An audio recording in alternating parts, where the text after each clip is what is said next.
Hello student, welcome to college study Delhi university. So आज इस video में हम करने वाले हैं आपकी unit 5th of business mathematics. So business mathematics unit 5th का ये पार्ट 1 होने वाला है। I will try to cover it only in a 2 part, जैसे मैंने यूनिट 4 कवर किया है। ठीक है, तो सबसे पहले समझते हैं कि लीनियर प्रोग्रामिंग क्या होता है। देखो, लीनियर का मतलब है कि जो कोई भी वेरिएबल इसके अंदर होगा उसकी पावर होगी 1। आपको पता है कि कई सारे वेरिएबल्स होते हैं। आप कोई भी इक्वेशन लिखते हो, मान लो मैंने लिखा x + y = 2, तो यहाँ पे ये लीनियर इक्वेशन है क्योंकि यहाँ पे जितने भी वेरिएबल हैं उनकी पावर 1 है। अगर मैं एक दूसरी इक्वेशन लिखूँ, like I am writing x² - y² = 10, तो ये मेरी क्वाड्रेटिक इक्वेशन है। क्यों? क्योंकि यहाँ पे पावर मेरी 2 है। ठीक है, तो दिस इज लीनियर। प्रोग्रामिंग का मतलब क्या होता है? प्रोग्रामिंग मतलब प्लानिंग। अब why we need the programming और प्लानिंग, देखो हमारे जितने भी रिसोर्सेज होते हैं ना, वो तुमने पढ़ाई होगा इकोनॉमिक्स में 12th क्लास में, कि रिसोर्सेज हमारे होते हैं लिमिटेड। ठीक है, लेकिन हमारी जो वांट्स होती हैं वो होती हैं अनलिमिटेड। तो कई बार क्या होता है कि जो इंडस्ट्रियलिस्ट होते हैं या कोई भी पर्सन जो अपनी कुछ भी मशीनरी वगैरह बना रहे होते हैं, कुछ भी प्रोडक्ट वगैरह बना रहे होते हैं, उन लोगों के पास रिसोर्सेज लिमिटेड होता है। रिसोर्सेज मतलब मान लो मशीन आवर्स, तो उनके मशीन आवर्स तो हैं लिमिटेड। ठीक है, और उन्हें प्रोडक्ट बनाना है बहुत ज़्यादा, तो वो लोग क्या करते हैं कि बहुत ही स्ट्रैटेजिकली अपने जो भी लिमिटेड रिसोर्सेज होते हैं उनको यूज़ करते हैं, और इसी के लिए उन्हें प्रोग्रामिंग की ज़रूरत पड़ती है। तो इसलिए हम लीनियर प्रोग्रामिंग सीखते हैं, क्योंकि हम हैं कॉमर्स वाले और कॉमर्स वालों को ये सारा काम करना पड़ता है। ठीक है, अब अगर तुम अपना सिलेबस उठा के देखो तो उसके अंदर आपके पास लीनियर प्रोग्रामिंग का फॉर्मुलेशन है, देन उसके बाद आपका एक सिंप्लेक्स मेथड दे रखा है, और कोई मेथड इसमें नहीं है, सिर्फ सिंप्लेक्स मेथड ही है। ठीक है, और उसमें भी मैक्सिमाइजेशन का केस है और मिनिमाइजेशन का केस है।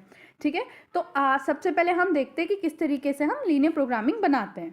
तो देखो, जनरल लीनियर प्रोग्रामिंग प्रॉब्लम ना कुछ इस तरीके से दिखती है, जहाँ पे हमारा ये z = c1 x1 + c2 x2 up to n, ये हमारा होता है ऑब्जेक्टिव फंक्शन। इसे कहते हैं ऑब्जेक्टिव फंक्शन।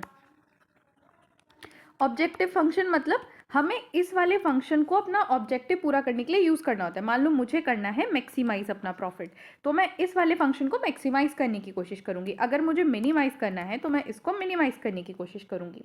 उसके बाद हमारे पास ये जो वेरिएबल है x1 x2, ये वेरिएबल्स क्या कहलाते हैं? अप टू xn, इनको बोलते हैं हम डिसीजन, इनको बोलते हैं डिसीजन वेरिएबल।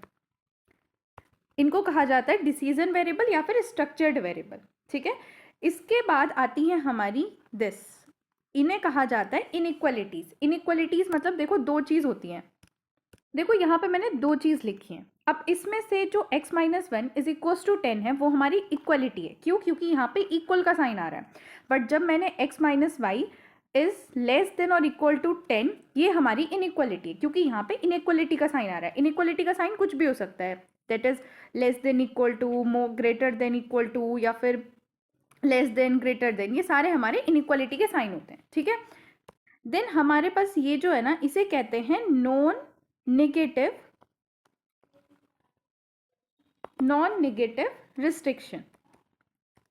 ठीक है, नॉन नेगेटिव रिस्ट्रिक्शन मतलब कि हमारा कोई भी वेरिएबल जो है वो नेगेटिव ना हो, हमारे जो भी बेसिक स्ट्रक्चर वेरिएबल हैं वो नेगेटिव ना हो। ठीक है, अब जितना समझने की जरूरत थी वो मैंने तुम्हें समझा दिया है। अब हम डायरेक्टली क्वेश्चन पे चलते हैं ताकि तुम्हें समझ आ जाए कि फॉर्मुलेशन कैसे होता है। तो सबसे पहले इस क्वेश्चन को पढ़ लेते हैं। देखो, a furniture firm manufactured the table and chair. एक फर्नीचर फर्म है जो टेबल और चेयर दोनों बनाती है। Each require to use of 3 machine. अब टेबल और चेयर दोनों को बनाने में 3 तरह की मशीन यूज हो रही है, दैट इज ए, बी और सी। ठीक है, production of 1 chair required 2 hours of machine A. जब भी हम प्रोडक्शन करते हैं एक चेयर की तो हमें मशीन ए के 2 आवर्स लगते हैं। 1 आवर ऑफ मशीन बी का 1 घंटा लगता है, और मशीन सी का भी 1 घंटा लगता है जब हम प्रोडक्शन करते हैं चेयर की।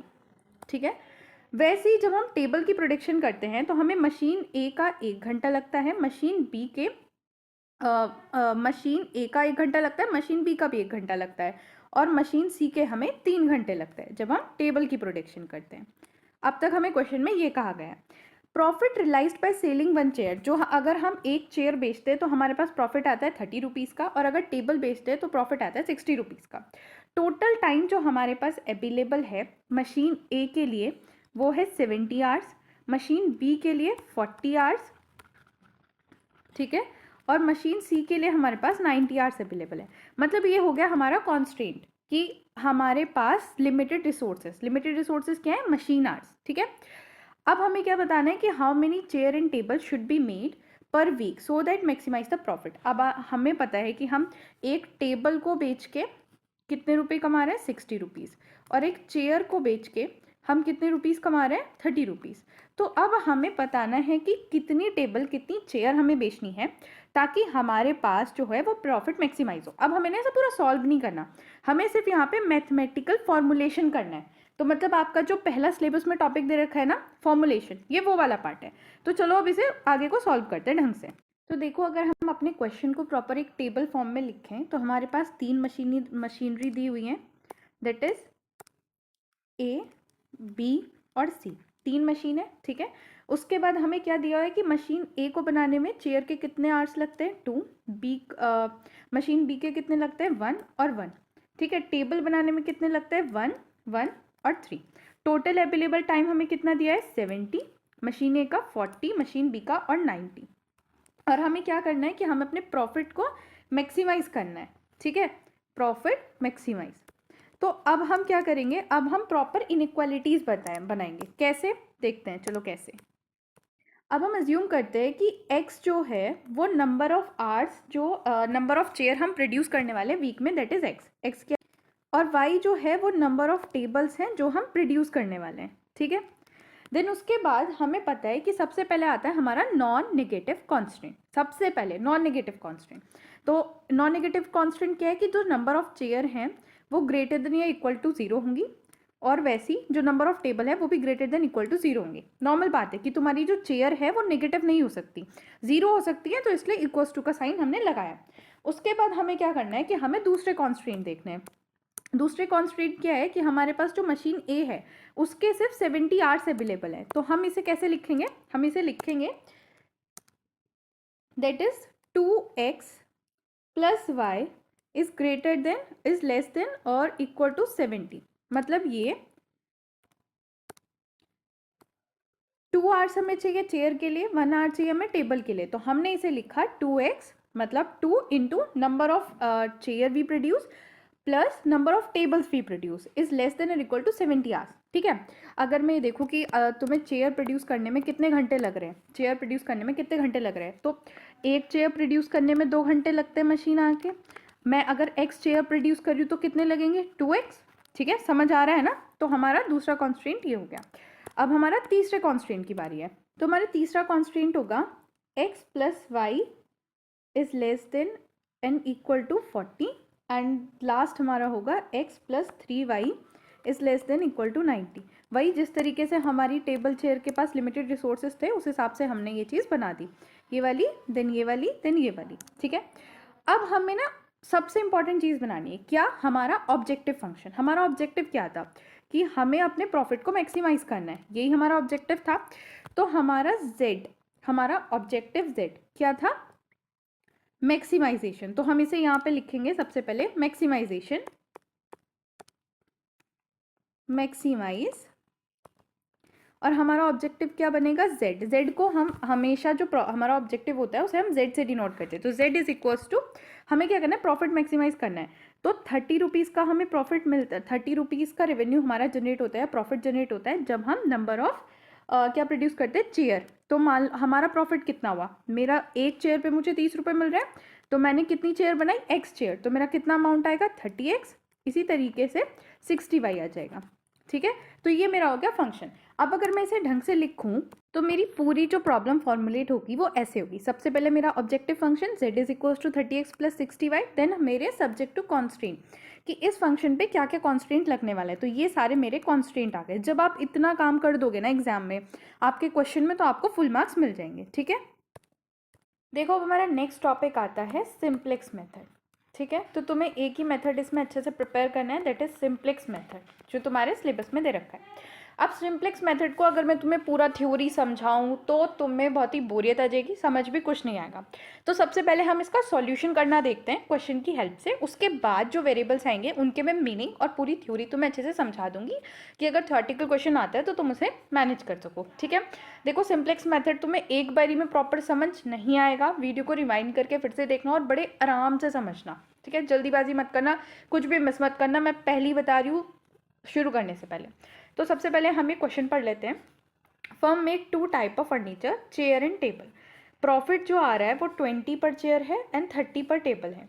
Both product are proceed to the 3 machinery. 3 machinery से तो जो प्रोडक्ट है वो प्रोसीड होता है M1, M2, M3। टाइम जो रिक्वायर्ड है हर एक प्रोडक्ट के लिए आवर्स में, और टोटल टाइम जो अवेलेबल है वो हमें दे दिया। तो अभी जो हमने प्रॉब्लम फॉर्मुलेशन किया है ना, वैसा ही सेम क्वेश्चन है। इसकी प्रॉब्लम तुम खुद से फॉर्मुलेट करोगे, मैं बस अब तुम्हें सिंप्लेक्स मेथड बताऊंगी आगे कैसे सॉल्व करना है। आई होप तुमने वीडियो पॉज करके पूरा अपना ये फॉर्मुलेट कर लिया होगा। ठीक है, प्रॉब्लम देख लो कि तुम्हारा प्रॉब्लम फॉर्मुलेट होने के बाद कुछ ऐसा ही आ रहा है क्या। मैक्सिमाइज क्या करना है, हमें मैक्सिमाइज करना है z is equal to 20x plus 30y। हमारे सब्जेक्ट टू कॉन्स्टेंट क्या है, ये हमारे सब्जेक्ट टू कॉन्स्टेंट है क्योंकि हमारे पास अवेलेबल टाइम इतना ही है, और ये हमारा नॉन नेगेटिव कॉन्स्टेंट हो गया। अब चलते हैं सिंप्लेक्स मेथड की तरफ। सबसे पहला स्टेप जो है हमारा सिंप्लेक्स मेथड का वो है इंट्रोड्यूस द स्लैक वेरिएबल। अब मैम ये स्लैक वेरिएबल क्या होता है, देखो तुम्हारा ये जो क्वेश्चन है ना, यहाँ पे तुम्हारी इनइक्वालिटीज है, मतलब ये जो तुमने कॉन्स्टेंट लिखा है ये इनइक्वालिटीज है। अब हमें प्रॉब्लम सॉल्व करने के लिए इनइक्वालिटी में बदलना है। तो हम क्या कह रहे हैं कि 3x प्लस 3y ना छोटा है 36 से। कितना छोटा है, कितने अमाउंट से छोटा है हमें नहीं पता, तो हम क्या करते हैं स्लैक वेरिएबल को इंट्रोड्यूस कर देते हैं। हम इस साइड पे वो वेरिएबल ऐड कर देते हैं और फिर हम इसे इक्वल बनाते हैं। हम मानते हैं कि जितना ये छोटा था, जितना अमाउंट का वेरिएशन था वो हमारा s है। ठीक है, और हम इसे ऐड कर देते हैं। तो जब हम इसे स्लैक वेरिएबल ऐड करेंगे ना, तो हमारे पास वैल्यू आएगी 3x plus 3y plus s1, ठीक है, इज इक्वल्स टू 36। ऐसे ही मैं बाकी कॉन्स्टेंट में भी करूँगी, तो मेरे पास वैल्यू आएगी 5x plus 2y plus s2 is equals to 50। Similarly 2x plus 6y plus s3 is equals to 60।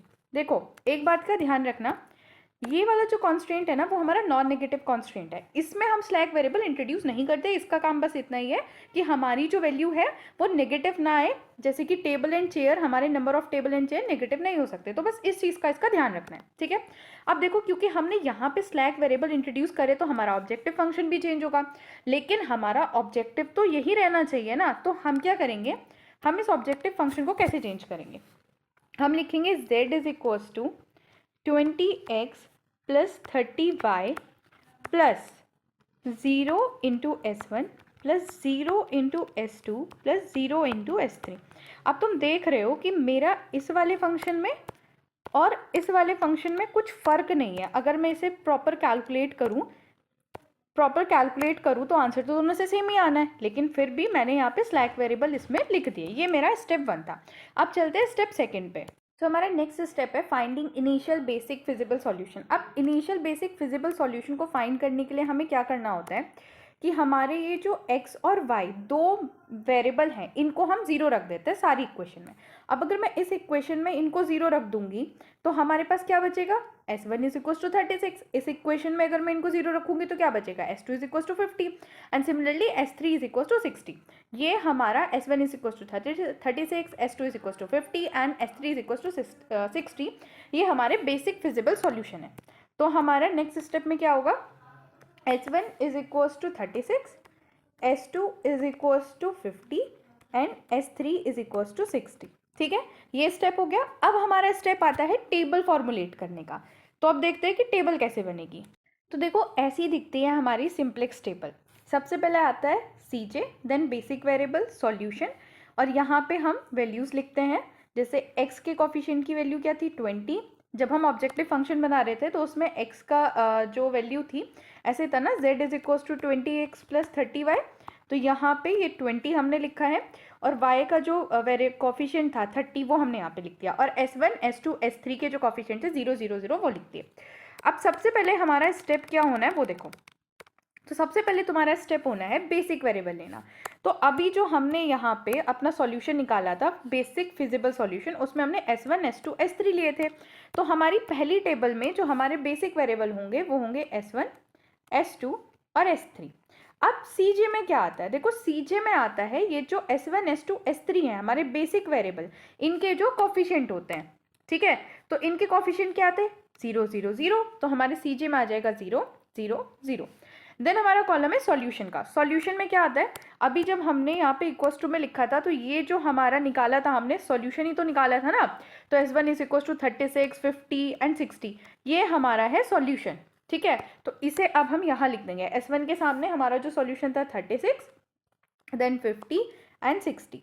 अब यहाँ पे क्या आएगा, एक्स वाई S1 S2 इनके जो कोफिशिएंट हैं इक्वेशंस में, कॉन्स्ट्रेंट्स जो हमने बनाए थे वो आ जाएंगे। जैसे हमारा कॉन्स्ट्रेंट था ना यहाँ पे ये 3 के मल्टीपल में जो था, x के मल्टीपल में जो था 3, y के मल्टीपल में जो था 3, वो सब हम यहाँ पे अब अपनी वैल्यू डालेंगे।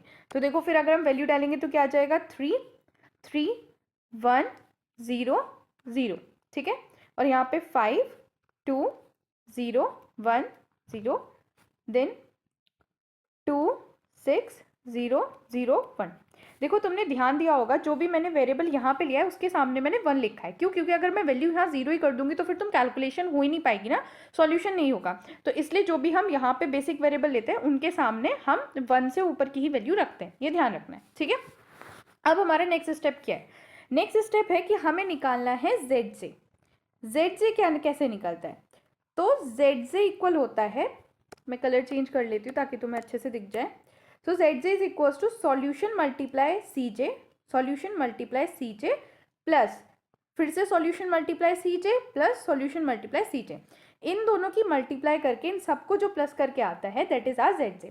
अब 36 की मल्टीप्लाई 0 से करोगे 0 ही आएगा, इसकी मल्टीप्लाई 0 से करोगे 0 ही आएगा, तो यहाँ पे हमारा ZJ आ जाएगा 0।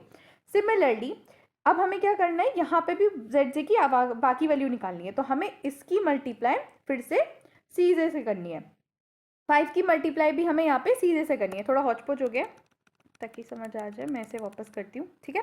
तो हमें यहाँ इनकी मल्टीप्लाइज भी CJ से करनी है। तो जब हम करेंगे तो क्या आएगा बताओ, सबकी मल्टीप्लाई 0 से करेंगे तो यहाँ 0 ही आएगा, सिमिलरली इसकी भी करेंगे तो 0 ही आएगा। बट यहाँ पे जब हम मल्टीप्लाई कर रहे हैं फिर से 0 आ रहा है 0 आ रहा है 0 आ रहा है, पूरी लाइन हमारी 0 आ गई। अब हमारा नेक्स्ट स्टेप क्या है, नेक्स्ट स्टेप यहाँ पे मतलब नीचे ही करना होता है बट जगह नहीं है तो मैं अगले पेज पे करके दिखाती हूँ। तो देखो अब CJ माइनस ZJ में करना है। CJ हमारी ये वैल्यूज है, CJ हमारी ये वैल्यूज है, ठीक है, ZJ हमारी ये वैल्यूज है।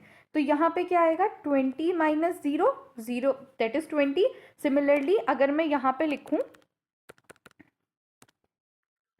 सिमिलरली अगर मैं यहाँ पे लिखूँ तो यहाँ 30 आ जाएगा, यहाँ पे 0 0 0।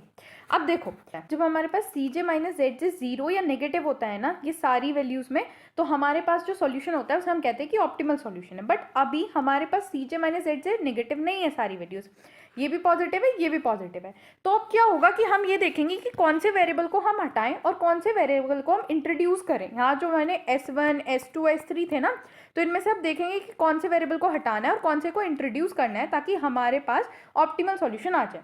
तो उसके लिए हमें दो चीज़ निकालनी है, पहला जो डिपार्टिंग वेरिएबल होगा और दूसरा जो हमारा आने वाला वेरिएबल होगा। डिपार्टिंग वेरिएबल के लिए हम क्या देखते हैं, जो सबसे मैक्सिमम वैल्यू होती है हम उसे ले लेते हैं। मैक्सिमम वैल्यू क्या है 30, ठीक है, 30 हमारे पास आ गया। अब यहाँ पे टेबल देखो तुम्हें, 30 जो है वो y वेरिएबल को इंडिकेट कर रहा है। इसका मतलब क्या है कि अब हमारे पास y वेरिएबल इंट्रोड्यूस होगा, लेकिन अब हमें ये भी पता करना है कि डिपार्टिंग वेरिएबल कौन सा होगा, मतलब कौन सा वेरिएबल जा रहा है ये भी हमें पता करने का पड़ेगा। तो उसके लिए हम क्या करेंगे, ये जो की कॉलम की वैल्यू है ना मैम, की कॉलम कौन सा है, ये जो y वाला कॉलम है ना पूरा, ये पूरा कॉलम ये हमारा की कॉलम हो जाएगा, ठीक है, क्योंकि y हमारा अब इंट्रोड्यूसिंग वेरिएबल होने वाला है। हम की कॉलम की जो वैल्यूज हैं उनसे डिवाइड करेंगे सॉल्यूशन की वैल्यू को, मतलब हम यहाँ कैलकुलेट करेंगे रेशो, एक नया कॉलम बनाएंगे रेशो का, और हम लिखेंगे 36 divide by 3, similarly 50 divide by 2 and 60 divide by 6। तो हमारे पास वैल्यू क्या आ रही है बताओ, क्या आएगी, इट विल बी 12, यहाँ पे आएगा 25, गाइज यहाँ पे लिखा नहीं जा रहा बट यहाँ पे 25 है, और यहाँ पे आएगा हमारा 10।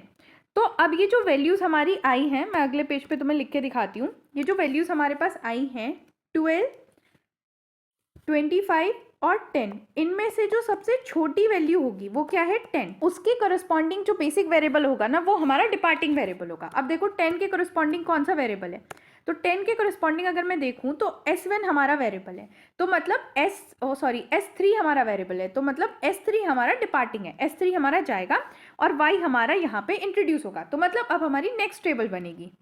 अभी देखो हमारी नेक्स्ट टेबल हो गई। अब बताओ यहाँ पे बेसिक वेरिएबल में क्या क्या आएगा। एक तो हमारा S1 आएगा, X2 आएगा, S2, और फिर हमारे पास आएगा Y, क्योंकि S3 तो पिछली टेबल में था। अब हमारा नया वेरिएबल क्या है Y।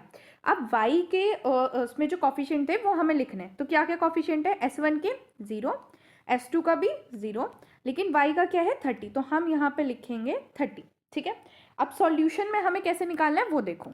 देखो ये हमारी पहली सिंप्लेक्स टेबल है जो पहली वाली हमने बनाई थी। तो इसके अंदर ये वाला हमारा कॉलम मैंने कहा था की कॉलम है, और ये वाली जो रो है वो हमारी की रो है। ठीक है, इसके बीच में जो वैल्यू आ रही है, जो दोनों में आ रही है, वो हमारी होती है की एलिमेंट। तो अब जब हम दूसरी टेबल की रो निकालेंगे, की रोज की वैल्यू निकालेंगे, तो हम क्या करेंगे कि 60 से सबको डिवाइड करेंगे। मतलब अगर सॉल्यूशन की मुझे वैल्यू निकालनी है तो वो आएगी 60 डिवाइड बाई 6, 10। सिमिलरली अगर मुझे यहाँ वाली वैल्यू निकालनी है अपनी दूसरी टेबल के लिए, तो वो आएगी 2 डिवाइड बाई 6, मतलब 1/3। यहाँ पे 6 से डिवाइड करूँगी 6 को तो आएगा 1, 0 से करूँगी तो 0, 0, और सिमिलरली अगर मैं 1 से करूँगी तो आ जाएगा 1/6। तो ये मेरी अगली टेबल की जो की रो है, जो मैंने अगली टेबल बनाई है, इसकी जो मेरी की रो है, ये वाली रो, इसकी वैल्यू होगी। क्या क्या वैल्यू है मैं यहीं पे फिल कर देती हूँ। तो आने वाला है मेरा 10 मेरे सॉल्यूशन की वैल्यू आई है, फिर 1/3 आया, 1, 0, 0, और यहाँ पे आ गया मेरा 1/6। ठीक है, अब ये जो नॉन की वैल्यू है इनको निकालने का तरीका थोड़ा अलग होता है। अब देखते हैं कि नॉन की वैल्यू को कैसे निकालते हैं। तो नई नॉन की रो की वैल्यू कैलकुलेट करने का फॉर्मूला हमारा ये होता है। जैसे कि यहाँ पे एक वैल्यू है हमारी 36 की, तो अब नई टेबल में इसकी वैल्यू हम कैसे कैलकुलेट करेंगे, 36 ओल्ड नॉन की रो की वैल्यू 36 माइनस हमारा की कॉलम क्या है, की कॉलम था हमारा ये, तो हम ये माइनस करेंगे -3 इनटू जो हमारी न्यू की रो आई है ना उसकी वैल्यू मल्टीप्लाई करेंगे। अब नई क्या आई है, देखो हम यहाँ की वैल्यू निकाल रहे हैं, 36 सॉल्यूशन की तो वैल्यू है ना, सॉरी 36 यही तो वैल्यू है ना, तो इसमें हमारी ये वाली जो वैल्यू है ये अब हमारी की रो है ना, तो इसकी वैल्यू हमारी यहाँ पे 10 दे रखी है, तो अब हम इससे मल्टीप्लाई करेंगे। ठीक है, मल्टीप्लाई बाय 10, सो हमारा जो आंसर आएगा वो आएगा 6। सिमिलरली जब हमें दूसरी कोई वैल्यू निकालनी होगी, मान लो हमें निकालनी है वैल्यू इसी के आगे नेक्स्ट इसकी उसकी 3 की हमें वैल्यू निकालनी है, तो 3 माइनस अब हमारी जो की कॉलम है उसकी वैल्यू ले लेंगे, 3 माइनस 3, की कॉलम की वैल्यू 3 हमारी की कॉलम है इसकी वैल्यू 3, मल्टीप्लाई फिर से हम देखेंगे यहाँ जाके कि हमारी वैल्यू क्या है 1/3, तो अब हम इसे 1/3 से मल्टीप्लाई कर देंगे, तो हमारे पास यहाँ वैल्यू आएगी 0। सिमिलरली हम सारी वैल्यू कैलकुलेट करेंगे और अपनी टेबल में डालेंगे।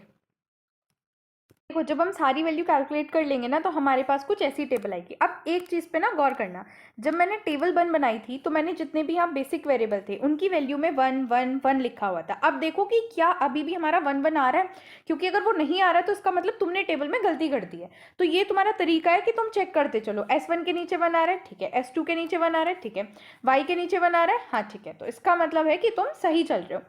अब हमें क्या निकालना है, अब हमें फिर से वही निकालना है, क्या, Z से। तो अब हम जब Z से निकालेंगे, let me change the colour ताकि ज़्यादा विजिबल हो, तो हम जब इसकी मल्टीप्लाई करेंगे तो हमारा बस एक ही कॉलम है, 30 मल्टीप्लाई बाय 10, तो ये आ जाएगा 300।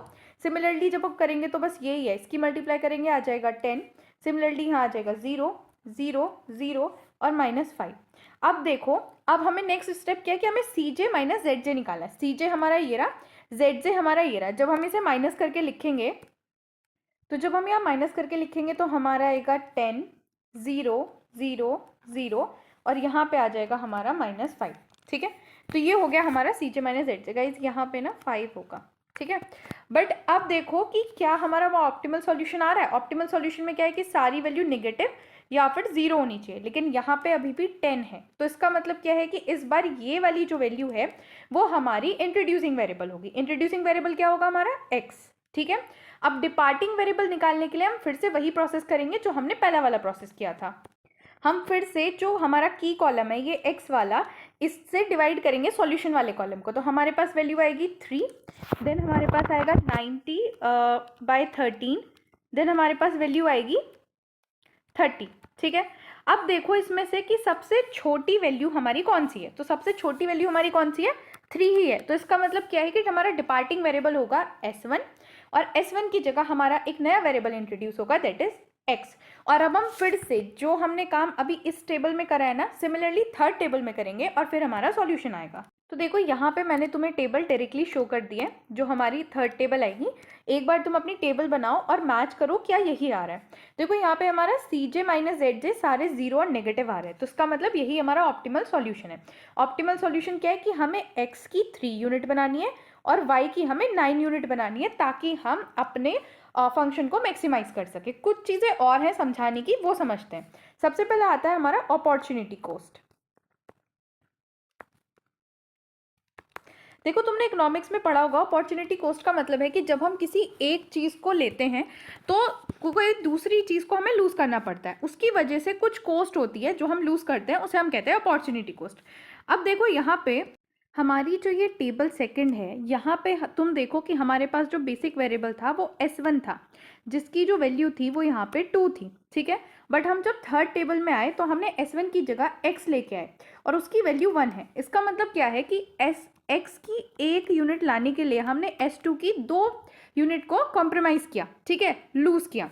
तो हमारा अपॉर्चुनिटी कॉस्ट अगर मैं कैलकुलेट करूँ इसका, तो कैसे कैलकुलेट होगा, हम क्या करेंगे, 2 की मल्टीप्लाई यहाँ Cj से करेंगे, फिर 13/3 की मल्टीप्लाई Cj से करेंगे, तो Cj की वैल्यू हमारी 0 है। 0 multiply by 2 plus 13/3 multiply by 0 plus 1/3 multiply by 30। तो अगर तुम टोटल में देखो तो हमने 10 रुपये जो है वो लॉस किए हैं। ठीक है। तुम्हारे क्वेश्चन में अपॉर्चुनिटी कॉस्ट कैलकुलेट करने को आ सकता है, तो इसलिए ये चीज़ बहुत अच्छे से समझ लो। ठीक है। ये हमारी अपॉर्चुनिटी कॉस्ट है। इसके अलावा एक कॉन्सेप्ट होता है शेडो प्राइस का, वो भी मैं तुम्हें बता देती हूँ। देखो हमारी सिंप्लेक्स टैबलो की जो फाइनल टेबल होती है, उसके अंदर ये जो हमारे स्लैक वेरिएबल है ना, इनकी अगर कोई वैल्यू ऐसी रह जाती है, जैसे यहाँ पे तुम s1 देखो, s1 में ये Cj माइनस Zj में वैल्यू -5 है, तो इसका मतलब क्या है कि ये हमारा रिसोर्सेज, मतलब हमारा जो s1 रिसोर्सेज है ना, वो फुल्ली यूटिलाइज नहीं है। मतलब अगर मुझसे पूछा जाए क्वेश्चन में कि कौन से रिसोर्सेज में तुम्हें इन्वेस्ट करना चाहिए ताकि तुम प्रॉफिट को और ज़्यादा मैक्सिमाइज कर सको, तो मैं इस वाले रिसोर्सेज को मैक्सिमाइज करने के लिए कहूँगी, क्योंकि यहाँ पे अगर मैं 1 R अपना और डाल दूँ तो मैं 5 रुपये का प्रॉफिट कमा सकती हूँ। मैम ये तो नेगेटिव है, नेगेटिव से कुछ नहीं फर्क पड़ता, वैल्यू हम हमेशा इसकी एब्सोल्यूट टर्म में देखते हैं जब भी हम इसकी शेडो प्राइस की बात करते हैं। ठीक है। अगर मुझे 1 घंटा जो है S1 रिसोर्सेज का, अगर मुझे 1 घंटा के बदले में अगर 2 रुपये देने पड़ रहे हैं ना, तो मतलब मैं 5 रुपये कमा पाऊंगी, 2 रुपये में दे रही हूँ, तो मतलब टोटल मुझे 3 रुपये का प्रॉफिट हो जाएगा। इस तरीके से आपको वैल्यू कैलकुलेट करनी है जब क्वेश्चंस आएंगे। इसी के साथ आपका ये सिंप्लेक्स मेथड मैक्सिमाइज केस वाला केस हो गया है। अब मैं आगे की वीडियो में एक आपका आर्टिफिशियल वेरिएबल और मिनिमाइज केस, वो ये दोनों साथ में करा दूंगी। मैक्सिमाइज मिनिमाइज में कुछ खास डिफरेंस नहीं है, बस आर्टिफिशियल वेरिएबल वाला इंपॉर्टेंट है। इनकी ज़्यादा से ज़्यादा प्रैक्टिस करो क्वेश्चंस की। कुछ डाउट हो तो पूछ लो। Thanks for watching. वीडियो को लाइक करो, चैनल को सब्सक्राइब करो। नोट्स आपको टेलीग्राम पे मिल जाएंगे, और टेलीग्राम चैनल को ज्वाइन करने के लिए हमारा लिंक आपको डिस्क्रिप्शन बॉक्स में मिल जाएगा। चैनल पे बने रहो। Thank you.